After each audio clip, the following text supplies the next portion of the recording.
해외 선물하면 망해. 절대 하지 마. 이렇게 생각을 하고 계실 겁니다. 하지만 분명한 것은 오늘 이 영상을 보시면 해외 선물로 수익을 낼 수 있습니다. 세상에서 가장 위험한 금융상품을 안정적으로 매매하는 방법을 알려드리겠습니다. 여러분이 주식을 사고 팔 때 가격이 낮을 때 팔아버리고 가격이 높을 때 다시 사는 이유, 해외 선물하면 망하는 이유, 연구 결과에 의하면 당연한 겁니다. 이스라엘의 데니얼 카너먼이라는 경제심리학자는 이렇게 말했습니다. 인간이 타고난 본성은 지나치게 낙관적 편견을 가지고 있다입니다.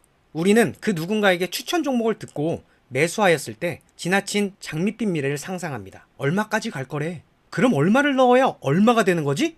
이렇게 수익만을 계산합니다. 사람들은 수익이 났을 때의 기쁨보다 손실이 났을 때 고통의 크기가 더 크다라고 말했습니다. 낙관적 편견으로 우리는 손절은 계획에도 없어요. 불법 대여업체가 운영하는 리딩방에 들어가 그들의 수익 구조는 모른 채 처음에는 돈을 법니다. 나중에는 본인이 타들어가는 줄도 모르고 불에 뛰어드는 불나방처럼 마이너스 100틱. 어차피 매수 추세야. 눌림 주는 거야. 기다리면 돼. 마이너스 300틱. 버텨! 이렇게 버티다가 타들어갑니다. 감정은 투자자들에게 가장 강력한 당신의 적이고 결심해놓은 대로 따르지 않는다고 말했습니다. 우리는 두 가지 사고방식으로 살아간다고 합니다. 즉흥적인 사고와 느린 사고를 가지고 있다고 합니다. 실제보다 더 논리적이라고 생각하고 즉흥적인 사고가 감정적으로 나에게 지시하는 것을 합리화하고 우리는 타당한 논리를 가지고 있기 때문에 의사결정을 했다고 생각을 합니다. 하지만 결과는 늘 반대이고 우리는 이미 결정을 내렸기 때문에 우리의 논리를 믿고 싶은 것뿐이라고 데니얼 카너먼 박사가 이야기했습니다. 주식 투자, 해외 선물 투자, 이러한 금융거래 시장은 UFC의 토너먼트보다 훨씬 더 치열합니다. 잘 훈련된 몇 퍼센트의 상위 트레이더들만 시장에서 오래 살아남을 수 있습니다. 우리가 주식을 투자하거나 해외 선물을 투자하던 가장 먼저 선행되어야 하는 것은 매매 원칙을 세우는 것입니다. 매매 원칙은 투자자 즉 트레이더가 자신의 매매 전략을 가지고 본인이 결심한 자신과의 약속입니다. 진입은 이런 기준에서만 하겠다. 이번 진입이 틀렸다면 손실이 났을 때는 몇 틱으로 손절하겠다. 수익이 났을 때는 몇 퍼센트로 익절청산하겠다. 하루의 최대 손절폭은 증거금의 몇 퍼센트가 되면 매매를 중지하고 종료하겠다. 수익이 났을 때는 증거금의 몇 퍼센트가 늘어나게 되면 그날 매매를 종료하겠다. 이런 것들을 정하는 것입니다. 많은 투자자들은 이러한 매매 원칙도 없이 실전 투자를 합니다. 우리가 주식 투자로 돈을 잃는 이유, 해외 선물을 하면 망하는 이유는 여기에 있는 것입니다. 매매 원칙을 세웠다고 해서 바로 실전 투자를 하면 안 됩니다. 자신이 세운 매매 전략에 대한 원칙을 내가 잘 지켜낼 수 있는지 모의 투자를 통해 지속적인 훈련을 한 이후에 실전 투자를 해도 늦지 않습니다. 왜? 시장은 어디 도망가지 않으니까요.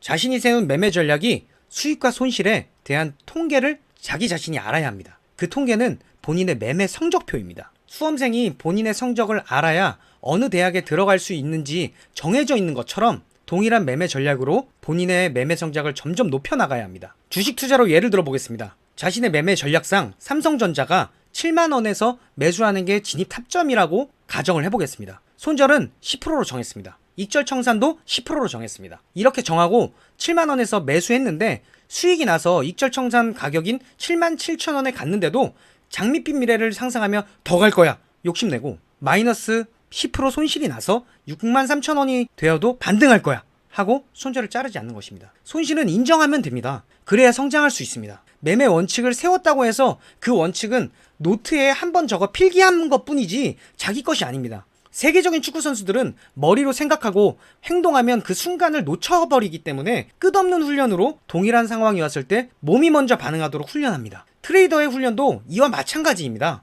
매매를 시작하기 전에 우리의 매매 성적의 결과치는 이미 나와 있습니다. 열심히 매매 전략대로 싸웠지만 일 최대 손실로 매매를 종료하거나 장이 시작하고부터 손실로 시작해서 손실을 복구하고 오늘의 시작 증거금 근방에서 약손실, 약수익, 즉 0 근방에서 매매를 종료하거나 매매 전략대로 매매가 잘 되어서 정한 원칙대로 수익난 증거금으로 매매를 종료하는 것. 이 세 가지뿐입니다. 아무리 훌륭한 매매 전략이라고 해도 시장을 이길 수는 없습니다. 100%는 없으니까요. 그래서 자신만의 원칙을 세우는 것입니다. 제가 처음에 헬스장에 갔을 때 여러 기구들이 많아가지고 신기해서 이것 조금 해보다가 저것 조금 해보다가 그랬더니 헬스 트레이너가 오더니 선생님 그렇게 운동하시면 안 됩니다. 운동 하나만화입니다. 그래서 제가 기분이 좀 상해서 그럼 어떻게 해야 되는데요? 물었더니 기계마다 세트가 있다는 겁니다. 세트대로 해야 된다는 겁니다. 그래서 제가 조금 하니까 너무 힘들어서 그랬다 했더니 그 힘들 때를 돌파해야 한다고 도저히 못하겠다 싶을 때 그때 근육이 찢어지는 고통이 바로 브레이킹 포인트라는 겁니다. 그 한계점을 돌파해야 근육이 생기는 거랍니다. 그런데 선생님은 운동이 될 만하면 물러서 버리고 근육이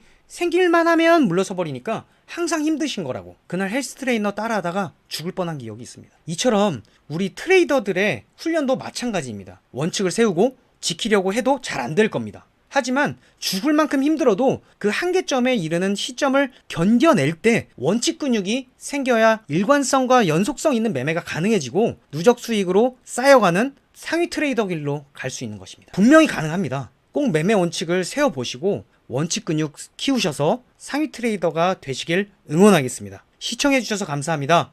길 트레이더였습니다.